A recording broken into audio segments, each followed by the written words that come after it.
ყველაფერი პოლიტიკაა. ჩვენ კი ვშიფრავთ კოდს, რომელიც გავლენას ახდენს შენზე. პოლიტიკური კოდი, ანალიზი, ფაქტები და კითხვები, რომლებსაც პასუხი სჭირდება.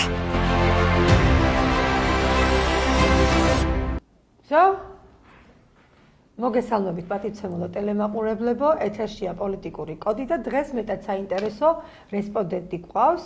ჩვენთან სტუმრად არის ჟურნალისტი ქალბატონი ნუკა არველაძე. გამარჯობა. მოგესალმებით. ქალბატონი ნუკა, თქვენი პოლიტიკური აქტივობიდან გამომდინარე ძალიან საინტერესო იქნება ბევრ საკითხზე საუბარი.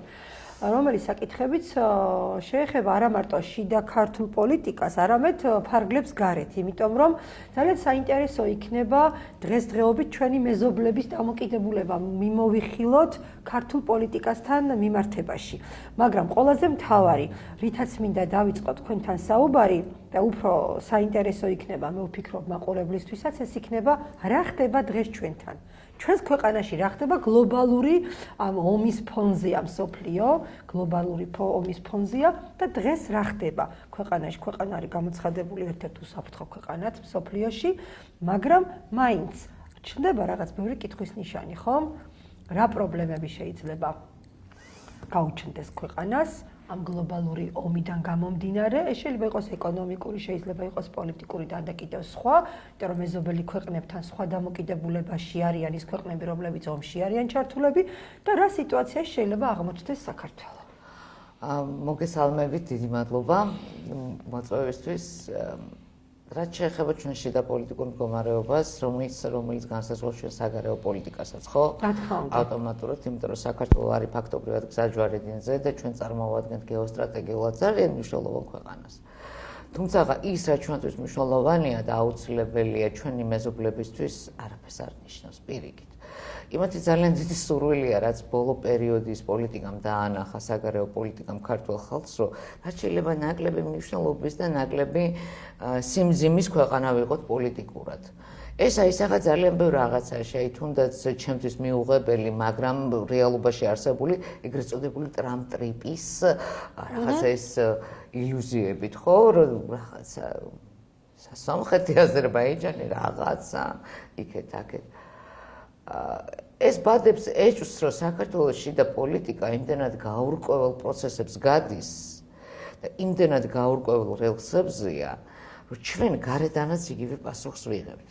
ანუ უფრო დავაკონკრეტოთ. დავაკონკრეტოთ, მოდი რა, 24 წლის არჩევნების მერე მანამდე იყო ესეთი პირობა, ხო? რომ ქართული ოცნების მოსვლა ქვეყანაში განაპირობა რუსეთთან ურთიერთობების გაუმჯობესება. ეს იყო მთავარი პრიორიტეტი, რომ დალაგებული იყო ჩვენი პრობლემები. და ამან გასაზღვრა ქართული ოცნების გამარჯვება ნაცებზე. ზუსტად ეს იყო ფაქტორი, რომ ქართულ ოცნებას ზურგს უმაგრებდა რუსეთი, ესე ვთქვათ რა. ისევე როგორც თავის დროზე ზურგს უმაგრებდა რუსეთი სააკაშვილსაც. ხა სააკაშვილმა ეს დააფასა თუ არა, ეს მეორე საკითხია. არ დააფასა. თორე რომ არ ყოფილიყო რუსეთი, რომ არ ჩამოსულიყო ივანოვი, რომ არ ყოფილიყო ეს დაშვება სააკაშვილის ხელისუფლებაში მოსვლის, სააკაშვილი ვერ მოვიდოდა ხელისუფლებაში. ამაში მე ბოლომდე დარწმუნებული ვარ, ბოლო პერიოდიდან გამომდინარე. იგივე ფაქტორი გამოიყენა ოცნებამ და სამართლიანადაც. მიიღო სამართლიანი პასუხები რუსეთიდან, იმიტომ რომ იქ არის ესეთი პარტია სოლიდარობა მშვიდობისათვის, რომლის ლიდერმა მამუკა-ფიფიამ ძალიან აქტიურად იმუშავა, განსაკუთრებით ბოლო 3 წელი. მოიხსნა სავიზო რეჟიმი, აღდგა ფრენები, ძალიან ბევრი ეკონომიკური ბენეფიტი მიიღო საქართველოს მოქალაქეებმა რუსეთში. გარდა იმისა, რომ თუმცა მოსახლეობამ ეს არ იცის. იცით რა არის? ძალიან ცოტა რაოდენობა შეიძლება. ცოტა რაოდენობამ იცოდა და უფრო მეტმა იცის უკვე. თუმცა ჩვენ რა გავაკეთეთ 24 წლის მერე, გუნდი რომელიც მე პირადად და დარწმუნებული ვარ, თქვენს აირჩიეთ. ვიცხადეთ ერთ კვირაში, რომ ჩვენ რუსეთთან არანაირ მოლაპარაკებას არ ვაპირებთ, რომ ეს არის წითელი ხაზები, რაღაცა და ფაქტობრივად იცით რა არის, გამოვიდა რომ ადამიანი რომელიც მივედი და შემოხაზე 51, იმიტომ რომ მე მინდოდა რუსეთთან ურთიერთობის, დიპლომატიური ურთიერთობების აღდგენა, ეკონომიკური ურთიერთობების გაღრმავება, სავაჭრო ურთიერთობების გაშლა, რაც ავტომატურად ქართველი გლეხის გამდიდრებას გამოიწვევდა. მოდით რა, აი მე მახსოვს ჩემ პატარა ბავშვობაში, აი 80-იან წლებში ესე ვთქვათ რა, რომ აი ტყემალიდან დაწყებული მწვანილებით დამთავრებული გაგანია კომუნიზმის დროს ქართველი კაცი რუსეთში აკეთებდა ბიზნესს. კი, და იგივე ეს დასავლეთ საქართველოში მაგალითად დასავლეთ საქართველოში იყო ეს მწვანილი, ტყემალი, ჩამოვიდა ციტრუსი და ყველაფერი. ხო, ციტრუსი, აჭარა იყო, მანდარინი სიტყვაზე, კახეთი და ეს იყო ყურძენი, ღვინო და ვაშლი და მაგალითად ქართულ გლეხზე მდიდარი გლეხი საბჭოთა კავშირის დროს არ იყო. და ეს იმიტომ არა რომ ადგილობრივი ბაზარია, ხო, არა, იმიტომ რომ ჩვენ მთლიანად ძალიან დიდი რაოდენობის პროდუქტი გაგვქონდა რუსულ ბაზარზე. კი, რა თქმა უნდა. და რა თქმა უნდა, მე ამას მხარს უჭერ, იმიტომ რომ მე მინდა ქართველი კაცი გაძლიერდეს. მე მინდა ქართველი კაცი გამდიდრდეს. რატო არ მინდა მე ღარიბ ქვეყანაში ვიცხოვრო და სოფელი იყოს ქალაქზე დამოკიდებული. უკაცრავად რა იმ ბნელ 90-იანებში სოფელმა გადაარჩინა ქალაქი. კი, ნამდვილად ეგრე იყო. ძალიან ბევრი ადამიანი, ეს მერე და მერე უკვე, როდესაც ძალიან ეს ევროპული რაღაცეები დავიწყეთ, ჩვენ და ინტეგრაციები და სოფელმა ფასი დაკარგა და ნახევარი სოფელი სავაჭრო ჩამოვიდა დედაქალაქში. განვითარებულია, ზე განვითარებული. ხო, რა თქმა უნდა, იმიტომ რომ შენ რაში ჭირდები ევროპას განვითარებული? შენ არ ჭირდები არც ევროპას, ევროკავშირს, არც ამერიკის შეერთებულ შტატებს, არც ამ ჩრდილოატლანტიკურ ალიანსს განვითარებული ძლიერი და უსაფრთხო ქვეყანა არ ჭირდები, იმიტომ რომ ამ შემთხვევაში ძალიან რთული სამართავი ხარ. და ის იმასაც ხვდებიან, რომ ქართულ კაცს მადლიერების გრძნობა არასდროს არ უქრება. კი, მოხდა ეს 90-იანები, იყო ოღონდ მარტო ჩვენთან არ იყო ეს პრობლემა, იყო რუსეთშიც. ლიბერალების პრობლემა დღემდე დგას რუსეთში. დღემდე მიდის იქ ხო ეს ყველაფერი ორმაგი თამაშები, ორმაგი სტანდარტები და თვითონ რუსული პოლიტიკა, ეს პრეზიდენტის ადმინისტრაციის პოლიტიკა დღესაც ამ პრობლემის წინაშე დგას. და სადაც რუსეთი დგას, ჩვენ რა ვიდგეთ, ეს არაფერი გასაკვირი არ არის, მაგრამ უყურე, მე რო არჩევანი გავაკეთე ქართულ ოცნებაზე, რომელმაც მე არ უნდა დამიკარგოს გარანტი უსაფრთხოების რუსეთის მხრიდან, მე ყველა გზას მიკეტავს. და როგორც მოქალაქეს მაყენებს საფრთხის წინაშე, რომ მე გავხდები თურქეთის ლუკმა პოლიტიკურად, მე გავხდები სასომხეთის ლუკმა პოლიტიკურად, მე გავხდები აზერბაიჯანის ლუკმა პოლიტიკურად. დღემდე კითხვის ნიშნის ქვეშ დგას გარეჯის საკითხი. არავინ ჩვენ პასუხს არ უაზროს რა ხდება გარეჯზე. ეხლა ვიღაცა არ ყოფილა გარეჯში და არ იცის იქ რა ხდებოდა წლების უკან. მე მაგალითად 15 წლის უკან რო ვიყავი, სულ სხვა სიტუაცია იყო და 5 წლის უკან რო ვიყავი, სულ სხვა სიტუაცია დამხდა. უკაცრავად რატო? რამ შეცვალა? აქაც სააკაშვილია დამნაშავე, მაშინ მითხრან რაშია სააკაშვილი დამნაშავე. მაშინ მითხრან რატო არ მივიდა ბოლომდე გარეჯზე დაწყებული რუქების საქმე. რატომ არ მოხდა ეს დემარკაცია ბოლომდე? ალიევ ჩვენ მეგობარი თუ აგერავი ლამის ხალხი გაასახლეს სახლებიდან, იმიტომ რომ ნუ ჰეიდარ ალიევის კულტურის ცენტრი არა, მე კულტურის ცენტრების წინააღმდეგი არა ვარ. მაგრამ მაინტერესებს ბაქოში ქართული კულტურის ცენტრი არის? მე არ გამიგე. თუ გავიგებ, პირველი ვიქნება მის სტაჟს დაუგრავს ჰეიდარ ალიევს და მის შვილს იმისთვის, რომ საქართველოს დაგვეფასოს. მაგრამ არ არის.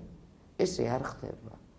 უკაცრავად ახლა ერთი-ორი ბიზნესმენი ბაქოში გამდიდრდა, ეს ჩემი პრობლემა არ არის, არც ჩემი სიხარული არ არის. კარგია, იმ ოჯახებს შეემატა. მაგრამ მე ქვეყანა არ უნდა დამიზარალო. იმიტომ რომ კიდევ ვიძახი, მე არა ვარ კულტურის ცენტრების წინააღმდეგი, მაგრამ გაშლილი ტერიტორიის მეტი რა არის ამ ქვეყანაში, არ აბანო თუბანში არ წამომიჭიმო. მართლა მაინტერესებს, აი, აზრი, მიზანი ამ ყველაფრის რა არის? ხო არ გადავცეთ, ცოტა ხანი თბილისი ალიევს მაშინ. ეს ხო არ გავაკეთოთ. აი, მე ადამიანს, რომელსაც აი ეს სარკასტული კითხვები მიჩნდება, ეს იმას ნიშნავს, რომ შიდა პოლიტიკაში ჩვენ პოლიტიკა არ გაგვაჩნია. და უბრალოდ რაღაცა სტრაფარეტული ფრაზებით გველაპარაკება. ყველა მინისტრი, მათ შორის საგარეო საქმეთა მინისტრი, რომლის განცხადებებმა ფაქტობრივად აი რა დავარქვა ამას, ქვეყანა დააყენა ძალიან დიდი საფრთხის წინაშე, ჯობდა ჩუმად ყოფილიყო. რას გულისხმობთ? რა საფრთხეს გულისხმობთ? აი მარია ზახაროვას პასუხი, ხო? და საკმაოდ ადეკვატური პასუხი იმ არაადეკვატურ განცხადებებთან, რაც გააკეთა ჩვენმა საგარეო საქმეთა მინისტრმა მაკა ბოჭორიშვილმა.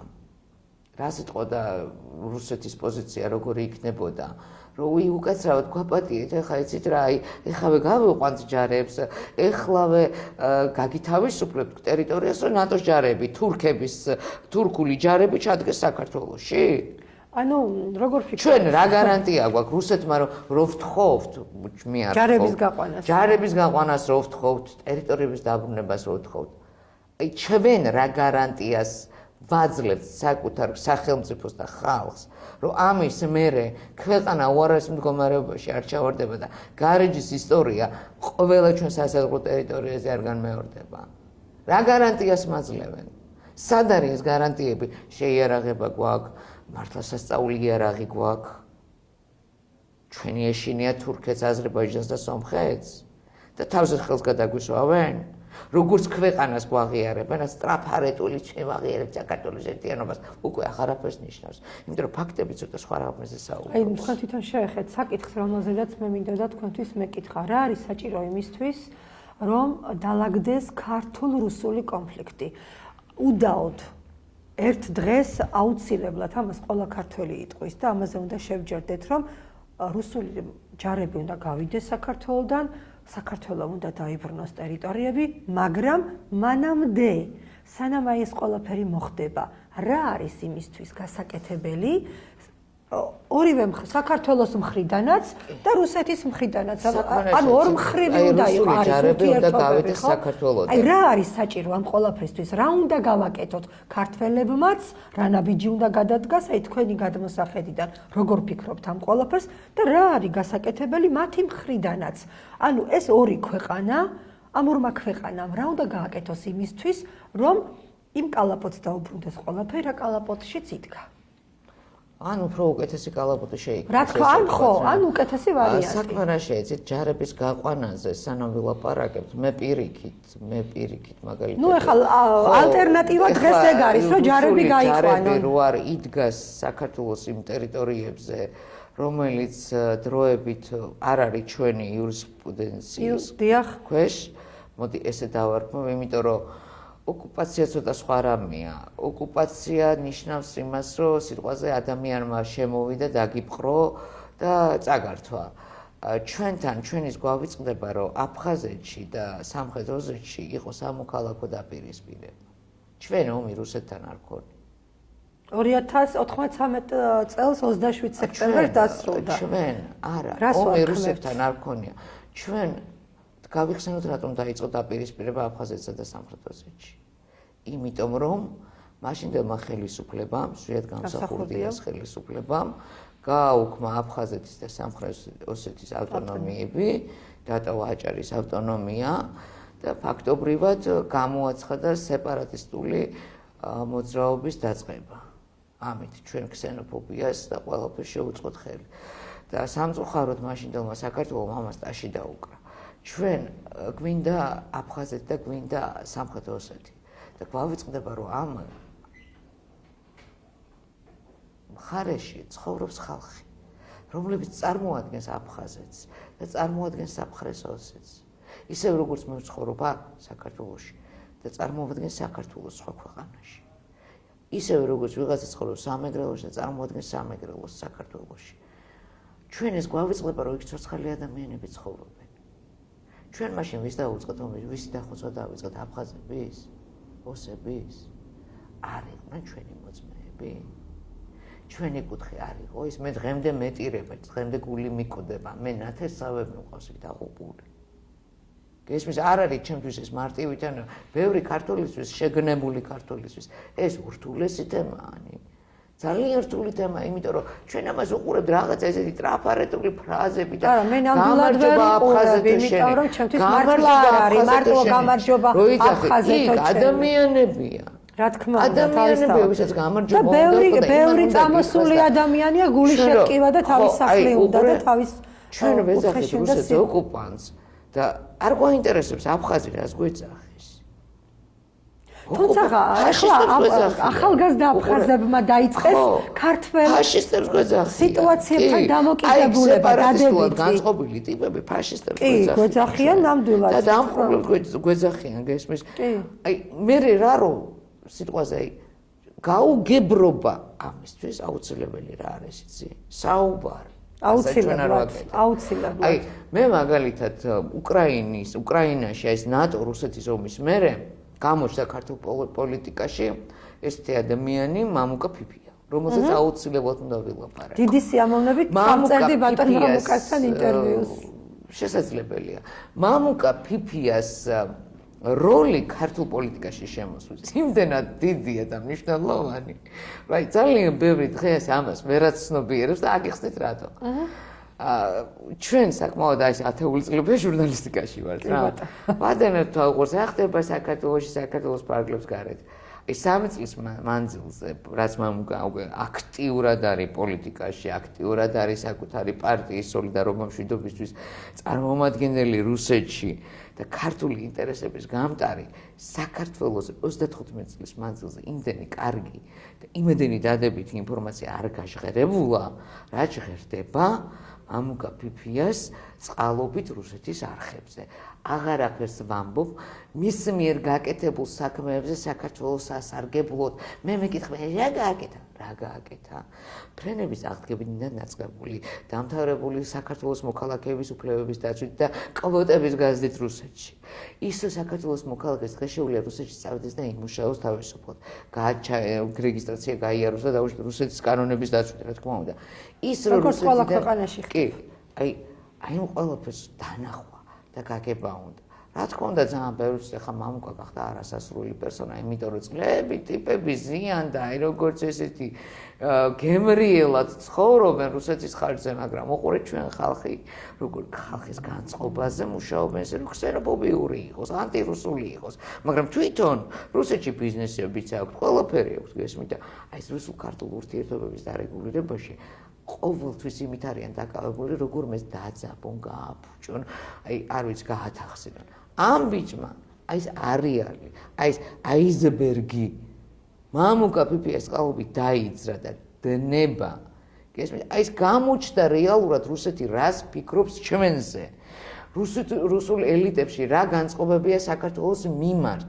თუნდაც ეს ატყიდა რომ შარშანა ეს საომლო ომის ვეტერანები ვლადიმერ პუტინმა როდესაც დააჯილდოა, ვინც ცოცხალი იყო გადარჩენილი, საქართველოშიც კი მამუკას თხოვნის მერე ჩამოუტანეს ჯილდო იმ ადამიანებს, ვინც ცოცხალი იყო დარჩენილი. და აი ეს ძალიან ბევრი მაგალითი მაქვს გესმის და აი ბევრჯერ ვისაუბრია. საქართველოში ახალგაზრდა თაობა აპროტესტებს 9 მაისს. ხო, აპროტესტებს 9 მაისს, მაგრამ რაც უნდა აპროტესტონ 9 მაისს ეს იმდენად დიდი გამარჯვება იყო ფაშიზმზე და იმდენად დიდი დღესასწაული ამას ვერავინ ვერ მოკლავს, რაც არ უნდა მოიგონონ. ისევე როგორც ადრე თუ გვიან ქართულ-რუსული ურთიერთობები დაალაგდება. რა უნდა გაკეთდეს ამისთვის? აი ეს მამუკამ სხვადასხვა ეს მამუკას თემას დავუბრუნდები. მამუკას აქტიურობა იმდენად დიდია, უყურე 1 წლის უკან ზუსტად შეიძლება ცოტა მეტი გაკეთდა ესეთი ოღონდ ეს არ იყო პარტიის ხაზით, ეს იყო გაკეთდა სპეციალური ტრიბუნა, თავისუფალი ტრიბუნა, იქ მამუკა ფიფია, ფრიდონინჯია, ის ძირითადად ადამიანები, ვინც წლებია ქართულ-რუსული ურთიერთობების თემაზე მუშაობენ, შეიქმნა საორგანიზაციო ჯგუფი და გამოცხადდა ხელმოწერების შეგროვების კამპანია ქართულ-რუსული ურთიერთობების აღდგენაზე. გაოგნებული დავრჩი, იმიტომ რომ არც სარეკლამო კამპანია ყოფილა, არც დიდი მასშტაბური გასვლების ხალხში და ეს სურვილი რომ არ იყო მხოლოდ სოციალურ ქსელში გამოცხადებული, მხოლოდ ეს სოციალური აქტივობით 150,000 ხელმოწერა შეგროვდა რეკლამის გარეშე. ანუ მე პატარა კვლევა რო გავაკეთე და რო შევხედე რომ ამდენი შეიძლება და რეალური ხელმოწერა დამჯდარიყო, 1,5 მილიონზე ავედი ჩემი გაზრდებით. ანუ ეს ყოფილა მასშტაბური კამპანია, აი ხალხთან შეხვედრებით, სოფლებში სიარულით და უშედეგ ხალხის ახსნა განმარტების გაკეთებით. 1,5 მილიონი ავიდოდა ეს კამპანია რა. ანუ გარდა მაგისა, იცი რა არის რა თქმა უნდა, ძალიან ბევრი დამოკიდებული ხელისუფლების ქმედებებზე, მაგრამ როდესაც ჩვენ ხედავთ, რომ ჩვენი ხელისუფალი პირიქით დარტყმის ქვეშ აყენებს ამ ურთიერთობების საკითხს, ალბათ ისევ საზოგადოება უნდა ვიაქტიუროთ ჩვენი დამოკიდებულების ხმამაღალ თქმით. იმიტომ რომ აი მე მაგალითად ეპშტეინის კლიენტურასთან, წლების მანძილზე კლიენტურასთან, ეგრეთ წოდებული ამერიკის და ევროპის ელიტებთან არანაირი ურთიერთობა არ მინდა კონდეს ჩემ ქვეყანას. PDD-ის ფაილების მერე და საქმის მერე არც იმათი კულტურა მაინტერესებს, არც იმათი სიმღერა მაინტერესებს. ხო, მაგრამ ეს ხო არ წყვიტავს იმას, რომ დანარჩენი ევროპა და ამერიკა მოხსნათ. არა, უყურე საქმე რა შეიძლება. ჯერჯერობით ამ ხალხს აქვს ისე სადავეები ხელში. მე არაფერს არ ვერჩი ევროპელ ხალხს. მე არ მაქვს პრობლემა ამერიკელ ხალხთან. მე მართულ ელიტებზე მაქვს, გლობალისტებზე მაქვს ლაპარაკი, რომლისათვის ჩემი პატარა ქვეყანა, ჩემი პატარა საქართველო პოლიგონია მხოლოდ რუსეთის წინააღმდეგ. იმათ არც აზერბაიჯანი ყოფნით და არც სომხეთი. იმათ საქართველო ჭირდება, იმიტომ რომ ყველაზე ძლიერი საყრდენი, ყველაზე ძლიერი დამაქცევარი რუსეთისთვის არის საქართველოს აყირავება. რუსეთმა ეს კარგად იცის. იმიტომ რომ ჩვენ რუსეთისთვის, როგორც ჩვენთვის არის რუსეთი ხა ფასეული პარტნიორი, ჩვენი ადგილმდებარეობა რუსეთისთვის ვართ მნიშვნელოვანი. არა მარტო რუსეთისთვის, ზოგადად არა, ახლა გეოლოკაცია ქართულ-რუსულ ურთიერთობებზე რო ვლაპარაკობ, რუსეთისთვისაც ვართ მნიშვნელოვანი. აუცილებლად. იმიტომ რომ უყურე საქართველოს აფეთქდება ჩრდილოეთ კავკასია. კი. საქართველოში სიტყვაზე რო იქნას დაშვებული, რატო 2008 წლამდე თქვენ როგორ ფიქრობთ, რუსეთმა რატო არ აღიარა არც აფხაზეთი, არც სამხრეთ ოსეთი? თქვენ როგორ ფიქრობთ, რატო? და რატო მოხდა ეს მერე? აფხაზი და ოსი მცირე ერების მსგავსი ჩრდილოეთ კავკასიაში ძალიან ბევრია. თქვენ გონიათ ახლა რუსეთს მაინდა-მაინც აწყობს ეს აღიარება? მე ჩემი აზრით ვფიქრობ, რომ არა. იმიტომ რომ ეს სისრულეში მოვიდეს სიტყვაზე და საქართველოს აღიაროს, აი გაგიჟდა ქართული და აღიარა. იქ ჩრდილოეთ კავკასიაში ძალიან ბევრი ერი საკუთარ სახელმწიფოს მოითხოვს, კი. ეს ზოგადად კონფედერაციაში მყოფი ერებისთვის და სახელმწიფოსთვის მიუღებელია. ამიტომ ჩვენთვის მაგალითად, ხო, სანამ ეს მოცემულობა არის, ყურეთ მეგეთქვით, ჩვენ გვაქვს შანსი გაერთიანების და გამთლიანების, სანამ ეს მოცემულობა არის და სანამ აფხაზეთის და სამხრეთ ოსეთის მოსახლეობა რომ მოითხოვოს რუსეთთან შეერთება, ჩაატაროს რეფერენდუმი და ეს რუსეთის ტერიტორია აღიაროს, ჩვენ ხმას ვერ ამოვიღებთ, იმიტომ რომ და ვერც ევროპა ამოიღებს ხმას. გინდა გითხრათ რატო კოსოვოს მაგალითი. კი, კოსოვოს მაგალითი. ამის მერე, ანუ ჩვენ ევროპისგანაც განწირულები ვართ და რა თქმა უნდა ამერიკის შეერთებული შტატებიდანაც გამომდინარე იქიდან რაც დაატრიალეს სომხეთ-აზერბაიჯანის ურთიერთობებში და ყარაბაღის თემაში. კი ბატონო. ანუ ჩვენ საყრდენი რეალურად პოლიტიკური საყრდენი არ გვაქვს. ერთადერთი უყურეთ, რატო არის იქიდან განცხადებები, რომ საქართველოს ელოდება რუსეთი. და იქნება დავიწყოთ ლაპარაკი და გავიგოთ. ვინ უნდა ილაპარაკოს? მოდი მაშინ ესე დავსვათ კითხვა. ვინ უნდა ისაუბროს რუსეთთან? მე ვფიქრობ ესეთ რაღაცას. ამ ეტაპზე ჩვენ იმდანად გაურკვეველი სიტუაცია გვაქვს 24 წლამდე მე გიპასუხებდი, რომ ეს უნდა იყოს ბიძინა ივანიშვილი და არსებული ხელისუფლება. რატომ დღეს არ შეუძლია ბატონ ბიძინას რომ ეს თემები მე არ ვიცი ბატონი ბიძინას პოზიცია დღეს.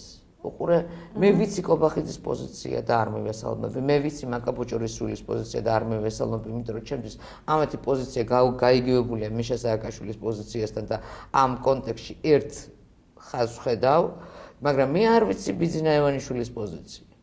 საპატიო თავმჯდომარეა. სიტყვაზე ხა პოლიტიკური წონა აქვს, მაგრამ გამომდინარე აქედან იცი რა მე ვერ გეტყვი. წარმოდგენა არა მაქვს, იმიტომ რომ მე მაგალითად 24 წლის არჩევნებამდე ბიძინა ივანიშვილმა მითხრა, რომ ჩვენ მზად უნდა ვიყოთ, რომ ერთმანეთს ბოდიში მოუხადოთ. თუმცა აქ იყო ლაპარაკი, რომ ჩვენ მარტო ბოდიში უნდა არა. იქ იყო ურთიერთობის აღდგენის დაწყებაზე ერთმანეთის პატიებით, ხო?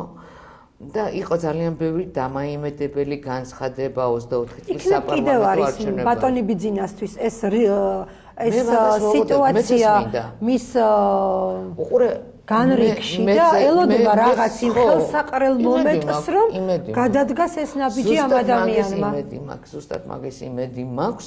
ხო ეს არის რაღაცა ადამიანია იმისთვის, რომ იცის რა უნდა, კი, ძალიან ჭკვიანია და იცის რა უნდა გააკეთოს. ზუსტად თავის დროზე ინფორმირებული მოქალაქისთვის, ესე ვთქვათ, რა ძალიან ბევრი მხრიდან ჩემთვის ზუსტად ეს არის ключевой вопрос, რომ იტყვენ აი ქართულად არ ვიცი ეს როგორ თქვა. ключевой вопрос იმისთვის, რომ მე ვიფიქრო. მე დღეს მაგით ვერ ვფიქრობ. ხო არა, იმიტომ რომ ჩვენ გადავხედოთ ბატონი ბიძინას წარსულს, მან ჩვენი ქვეყნისთვის ძალიან ბევრი რამე გააკეთა. 2024 წლამდე რაც გააკეთა დადებითი ტენდენციები რაც შეინიშნებოდა და რაც აშენდა ქვეყანაში, იმ ინერციით მოვდივართ ბოლო 2 წელია. ბოლო 2 წელი ერთი პროექტი დამისახილეთ, რომელიც დაიწყო. მიმდინარეზე არა მაქვს ლაპარაკი, რომელიც დაგუპირდნენ და დაიწყო. არა ხო? არ გახსენდება. არც მე. გამომდინარე აქედან მე მაქვს გარკვეული ეჭვები თუ გარკვეული ფიქრები იმასთან შედარებით რა შეიძლება განვითარდეს და რა შეიძლება მოხდეს. მე შეგნებულად თავი ავარიდე შიდა პოლიტიკაში რაღაც გარკვეულ ნიuansებზე ლაპარაკს ეხლა ამ ეტაპზე.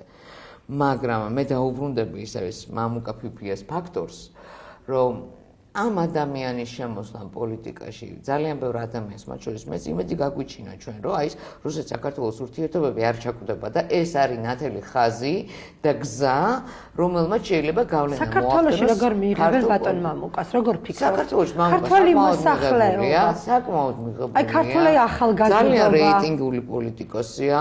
ახალგაზრდობაში თქვა თუ იმას გლობალისტებისგან მართულია. ისინი არ შეგვიძლია და არც მე, არათუ მამუკა ფიფიას, იმათ ჩვენც ვეზიზღებით, ჩემო საყვარელო, იმიტომ რომ იმათთვის სულ სხვა რაღაცაა. რადიკალურად ფიქრობენ რუსეთთან ურთიერთობაზე. რადიკალურად კი ისინი საერთოდ ვერ ფიქრობენ, საერთოდ ვერ აცნობიერებენ რას ნიშნავს ეს. რუსეთი რუკაზე სად არის არ იციან. ну თუმცა იციან რომ არის პირველი მტერი. უყურე, ყველაზე ცუდი რა არის ბოლო 35 წელია ჩვენ სკოლებში არ ასწავლენ კონტურულ რუკებს. ჩვენ გაგვიმართლა და ვიცით რა არის კონტურული რუკა. და ზოგადად გეოგრაფიას არ ასწავლიან, საქართველოს გეოგრაფიას. აი მე თქვენ მე პირადი მაგალითები მაქვს, როდესაც მიკითხე 13-14 წლის ბავშვისთვის, 15 წლის ბავშვისთვის სხვადასხვა რეგიონში სხვადასხვა ქალაქი. რეგიონში რომელი ქალაქი რომელს წარმოადგენს არ იციან. განათლების სისტემა რომ ნულზე გვაქვს ამაზე ვთანხმდებით. უბრალოდ გითხეთ, უბრალოდ აი ეცადეთ ეს დაწესდოთ თქვენს. ძალიან გაუგნებული დარჩებით, იმიტომ რომ მე დავრჩი. ხო, ნამდვილად სიურპრიზია ხა ეს ჩემთვის. კი, ნამდვილად არ ველოდებოდი ისეთ პასუხებს, რაც მივიღე, ჩემ და სამწუხაროდ. ჩვენმა ბავშვებმა საქართველოს რუკა არ იციან, არათუ მსოფლიო რუკა. არათუ ჩვენი ბავშვებმა პოლიტიკოსებმა არ იციან, დეპუტატებმა არ იციან, ნუ გადამრიენი, ნუ კარგი რა. ბავშვებზე მაქვს პრობლემა. თლოთ ეგრეც რაღაცა. აბა ეხლა ალდო ხუდუშავა რო იტყვის, რომ მარია ზახაროვას განცხადება ჩვენზე არანაირ გავლენას არ მოახდენს, უკაცრავად. მარია ზახაროვას ცოდნის და ინტელექტის დონე რო კონდეს ხუდუშაურს, ამ პასუხს არ გასცემდა. მე ვფიქრობ ზოგადად პოლიტიკოსმა ცოტა მოზომილი ის უნდა კონდეს რა. ხო, დაალაგებული რა და ის რო აცით რა, მე შენ თუ მიცხადებ რუსეთს მტრად, გამომიცხადე თურქეთიც მტრად.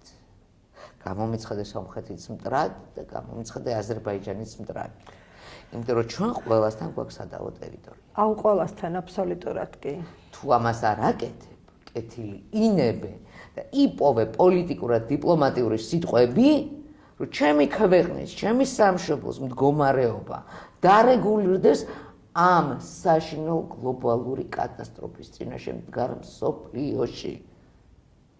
მე ამის მოთხოვნის უფლება მაქვს. მე იმიტომ გირჩევ შენ როგორც მთავრობას, რომ შენ ჩემი ქვეყანა პირველ რიგში საფრთხეებს აარიდო და მოდი ხო სიმართლე ვქო, დღეს თუ აქ მშვიდობაა, ერთადერთი ქვეყნის დამსახურებაა რუსეთის. თქვენ ფიქრობთ რომ ეს რუსეთია? მე არ ვფიქრობ, მე ამაში დარწმუნებული ვარ უკვე. რომ არა რუსეთის ფაქტორი დღეს ჩვენ მშვიდობა არ გვექნება. და რას უკავშირებთ ამას? აი მაინც მაყურებლისთვის ძალიან ბევრი ასაკს უკავშირებთ, თუნდაც იმას, რომ შავ ზღვაში ახლა გაპარპაშება დიდი სიამოვნებით გაპარპაშდებოდა ამერიკის შეერთებული შტატები და დაარტყავდა აქედან უკრაინის ხელით, რა თქმა უნდა, რუსეთს, მაგრამ ვერ პარპაშება. ეხლა შავ ზღვაში რომ შემოვიდოდა და სიტყვაზე აქ რუსეთი რო არა, რუსეთის ფაქტორი რო არა, პოლიგონად თქვენ გონიათ არ გამოიყენებდნენ საქართველოს. ჩვენ არ მივეცით უფლება. იყო მაგის მცდელობა, რომ საქართველოს ჩაქრეული ყოფილიყო. უფლება რომ ეგეცა რა, ვინმე გამოგაყებინებინები და просто так ბომბავდა. რა თქმა უნდა არ მიცემდი უფლებას. რა თქმა უნდა. ეხლა უკრაინაში თუ სიტყვაზე გაშლილი ომია 1000 კილომეტრზე, შენ 160 კილომეტრი მარტო საზღვარი გაქვს რუსეთთან. და ზუსტად 3 საათიანი გეგმა აქვს საქართველოში საშიშროება რომ შეიქმნას სიტყვაზე რუსეთის უსაფრთხოება რომ შეექმნას საშიშროება საქართველოში 3 საათში საქართველოში ყველა ლოჯისტიკური ის იქნება ლოკალიზებული რომ უცხო არ შემოვიდეს და რუსეთის საშიშროება ჩვენზე კი არ იფიქრებენ ხო ამ შემთხვევაში საქართველოზე კი არ იფიქრებენ იფიქრებენ რუსეთს და ჯერ ამ ეტაპზე საქართველოზეც ფიქრობენ მე კიდევ ვიმეორებ მე არ ვიძახი რომ მარტო ჩვენთვის არის რუსეთის სტრატეგიული პარტნიორი უნდა იყოს. ჩამენს რუსეთის მნიშვნელოვანი ქვეყანა ვართ. არ არის მარტო აფხაზეთის საკმარისი, არ არის მარტო ოსეთის საკმარისი. რა თქმა უნდა ჩვენთვისაც და მოდი რა ეკონომიკურად შევხედოთ ახლა 35 წლის მანძილზე თუ დასავლის და გლობალიზაციის საქართველოს სიკეთე უნდა და საქართველოს ეკონომიკურ აღმშენებლობას წინ არაფერი არ უდგა. ძალიან მარტივია ჩვენი ქვეყანა რომ თუმცა დღეს იყვიან რომ ევროპის ძალიან ბევრ ქვეყანაში გადის ქართული ღვინო. ამაზე ვისაუბრებთ. თუმცა ვიტყვით და ვისაუბრებთ იმასაც რომ ტურიზმი დღეს მოწოდების სიმაღლეზე დგას ქვეყანაში და საქართველოს უკვე მთელი მსოფლიო იცნობს და ბევრი ვიზიტორი ყავს ქვეყანაში. ანუ არის რაღაც საკითხები, რასაც შეგვიძლია ისაუბროს სახელმწიფომ. რა თქმა უნდა, მერცმა დაგვიფაროს, ეგ რო არ იყოს, რას ლაპარაკობ.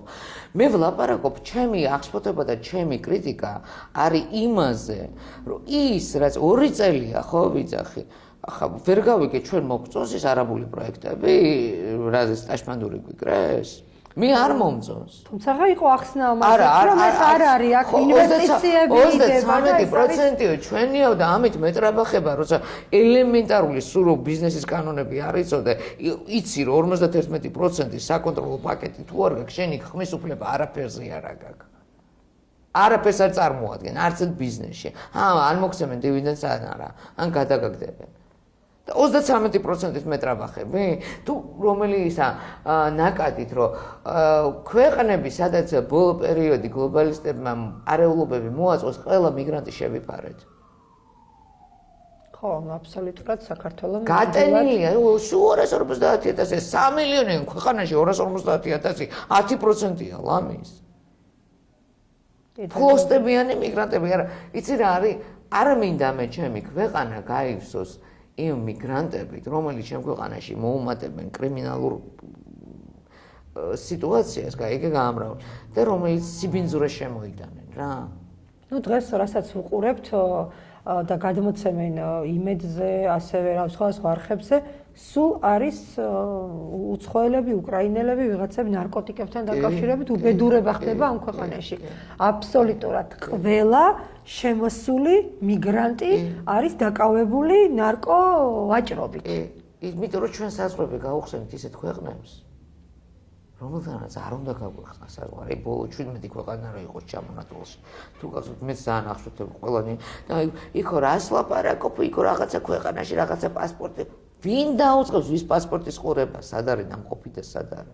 17 ისეთ ქვეყანას გაუხსენით საზღვარი, რომელსაც ყველა უკეტავს რიგრიგობით.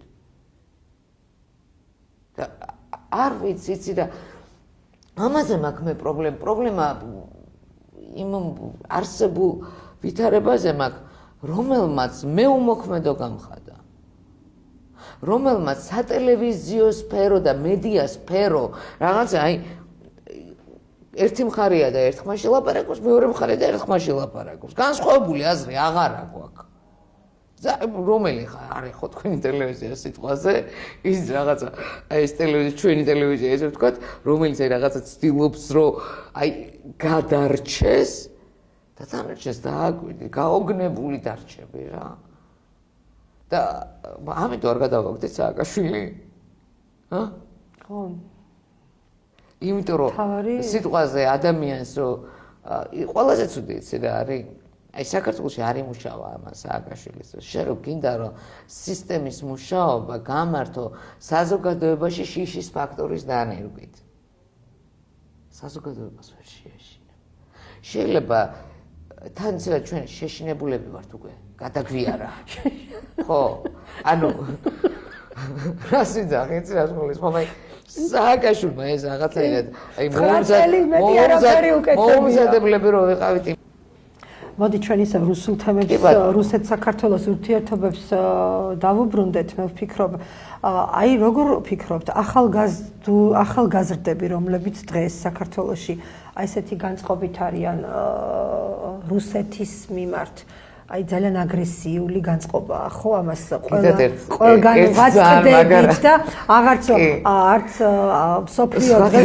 სოფლიო დღეს აღიარებს უამრავ რუს ბუნდებას ხო დღეს მათ არც ისტორია არც კულტურა არაფერი აღარ აინტერესებთ აგრესია აქვს ყველაფერში როგორ შეიძლება ამ ადამიანების სწორი გზით მიმართულებით დაყენება სწორი გზაზე როგორ შეიძლება ეს ადამიანი დავანახოთ ანუ ჭეშმარიტება რაშია თქვენ ხო იცით საქართველოში ყველაზე დიდი ილუსტრაცია არის ქორწილები და ტირილები.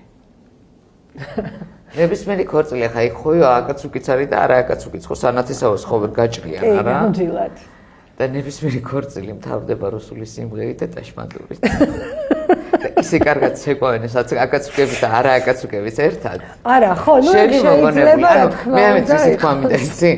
როდესაც არ იქნება მიზანმიმართული ქსენოფობიური ანტირუსული კამპანია, ეს ძალაუნებურად ალაგდება. მე ამაში პრობლემას ვერ ვხედავ. უბრალოდ ეს მთავარი ნება, იცი რა, აბაშენ გახსენი ქართული ეთერები რუსეთის არხებისთვის.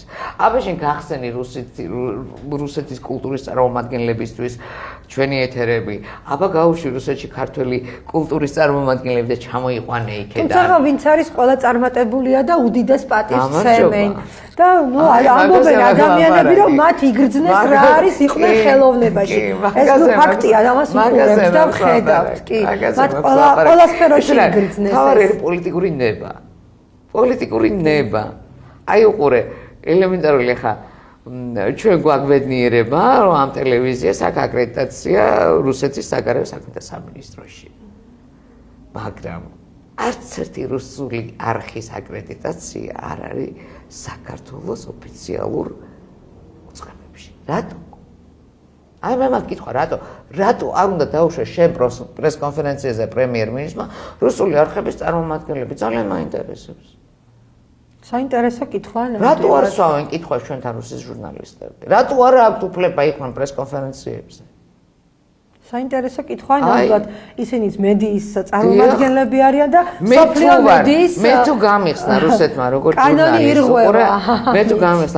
როგორც ჟურნალისტი იქ ჟურნალისტი შეუძლია იყოს ყველგან მე ესე ვფიქრობ და უნდა იყოს ყველგან მე თუ ვარ იქ რუსეთის საერთაშორისო ორგანიზაციის ხალხთა ერთობის წევრი ეროვნული ერთიანობის წევრი კლუბის აი რატო არ უნდა გქონდეს იგივე შესაძლებლობა რომ ჟურნალისტებს საქართველოში ძალიან საინტერესოა ის სადაა ჩემი დემოკრატია მაშინ ის არის ჟურნალისტი და მას აქვს იმის უფლება რომ ყველა ქვეყანაში გააშუქოს აქ არის თურქია აზერბაიჯანი აგარ აზერბაიჯანის ჟურნალისტები საერთოდ ბიზნესურაც მიწვავენ და ამაზე თურმე 21 ჯერ გაუკეთებია ტიპს და ეხლა ხან დაადეპორტეს და აქამდე რას ელოდებოდნენ რატომ იცეს ამის შესაძლებლობა? ამის უფლება საერთოდ რა თქმა უნდა თუ კაც რომელმაც თან უყურე დაადეპორტეს და იქ აზერბაიჯანში აწამებენ ერთ საათში გაუშვეს. სახშია. ანუ შეთანხმებული იყო? რანაირად უნდა აი ძალიან ბევრი ესეთი რიტორიკული კითხვები მაქვს ცოტა სარკაზმში გადასული, მაგრამ მაქვს. აი მე როცა გავიგებ რომ ოფიციალური სტრუქტურების აკრედიტაციაზე დაშვებულია რუსი ჟურნალისტები, მე ვიქნები ბედნიერი. ეს იქნება ერთ-ერთი წინ გადადგმული ნაბიჯი ჩემი ქვეყნის მხრიდან რუსეთის მიმართ. ვფიქრობ საინტერესოც იქნება და საინტერესოც იქნება რა პასუხს გაცემს. აი ეს არის, აქედან იწყება ყველაფერი. აი აქედან იწყება ყველაფერი. აი კითხვის პასუხი რა არის საჭირო რუსულ-ქართულ ურთიერთობებში? ეს არის საჭირო, გახსნა თემების საჭირო, სითამამია საჭირო, პასუხის შებრუნებაა საჭირო. ჟურნალისტების მხრიდან პირველ რიგში. ახლა კონკრეტობია, ჩვენ ავართ საჭირო მედიატორები იმისთვის, რომ- საზოგადოებასა და ხელისუფლებებს შორის. ნამდვილად გეთანხმებით, თამაში ძალიან საინტერესო იყო თქვენთან იმედი მაქვს საუბარი. ჩვენთვისაც. მე ვფიქრობ, რომ ჩვენ კიდევ არაერთხელ შევხვდებით. ნამდვილად. ამით გემშვიდობებით პატივცემულო მაყურებლებო, მომავალ პარასკევამდე პოლიტიკური კოდი გემშვიდობებად ნახვამდის. ნახვამდის. ყველაფერი პოლიტიკაა. ჩვენ კი ვშიფრავთ კოდს, რომელიც გავლენას ახდენს შენზე. პოლიტიკური კოდი, ანალიზი, ფაქტები და კითხვები, რომლებსაც პასუხი სჭირდება.